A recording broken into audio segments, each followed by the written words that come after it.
তোমারই ডোনা। তুমি তো জানো ওই অলস মস্তিষ্ক শয়তানের বাসা। তারপর ওর মতো বেকার জগবানি মস্তারা যে পাতে খায় সেই পাতি ফুটো করে। একটু আগে বাবা বাজারে গেলেন, বাবাকে বললেই তো বাবা ফেরার পথে জুতো জোড়া পালিশ করিয়ে আনতেন।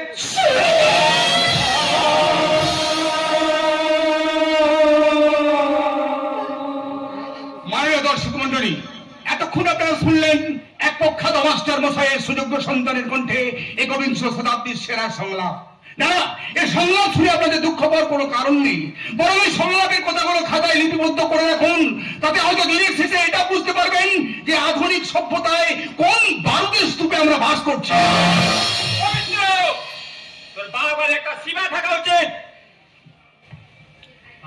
সাবধান পবিত্র, এই বাড়িতে দাঁড়িয়ে তুমি যদি আর একটা বেফাস কথা বলো তাহলে ঘাড় ধাক্কা দিয়ে বাড়ি থেকে বের করে দেব। তুমি কি বলছো? পবিত্র যে আমাদের বাড়ির সম্মানীয় অতিথি, পানের জলে ভেসে এসেছি, তাই বাইরের কুকুর ঘরের সামনে এসে ঘেউ ঘেউ করলেও তাদের তাড়ানোর উপায় আমাদের নেই।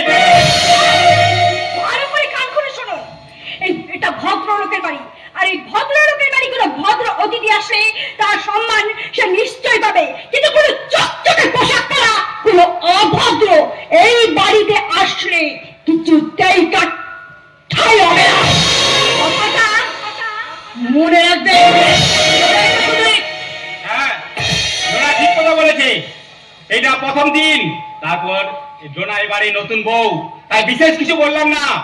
এই ঘটনাটা দ্বিতীয়বার ঘটলে এই সংসারের বুকে একটা কুরুক্ষেত্র হবে। কুরুক্ষেত্র মনে রাখবি।